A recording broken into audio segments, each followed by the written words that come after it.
ఏం మాట్లాడుతున్నావు? ముఖం చూస్తే ముద్దు ఉండే, చేష్టలేమో బిత్తగాని లెక్కన ఉండే. నువ్వు నన్ను చూడటానికి వచ్చినప్పుడు తెల్లంగి తెల్లలుంగి వేసుకుంటే ఇవాళ ఒక్కన ఆడే సోకులకు వేసుకొచ్చిండు అనుకున్నా.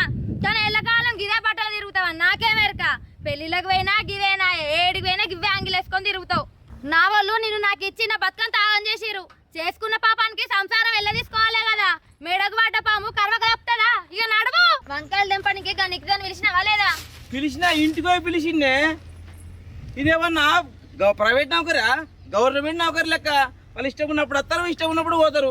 అది కూడా కాలేదనుకో, 100 రూపాయలు ఎక్కువ ఇస్తామంటే ఫోన్ చేసి చెప్తారు, అక్క నేను అత్తయ్యను మీరు తెంపుకోరని. ఇక మన ఇద్దరం వంకాయ చెట్ల కూర్చొని నువ్వు ఆ వంకాయ అక్కడ, నేను ఈ వంకాయ అక్కడ, నువ్వు ఆ వంకాయ అక్కడ, నేను ఈ వంకాయ అక్కడ. ఏ వంకాయ తెంపుతావు? మన ఇద్దరు అవుతుందా? మళ్ళీ ఎట్లా చూస్తావు? నన్నే మిత్రుడు అంటది. నడువు పోదాం. అరే ఇవాళేమో బాగా నోర్లెత్తాంది. కుక్కిన పేనోలే ఏడబడతా ఆడ సపరేకనే ఉంది కదా. నెత్తి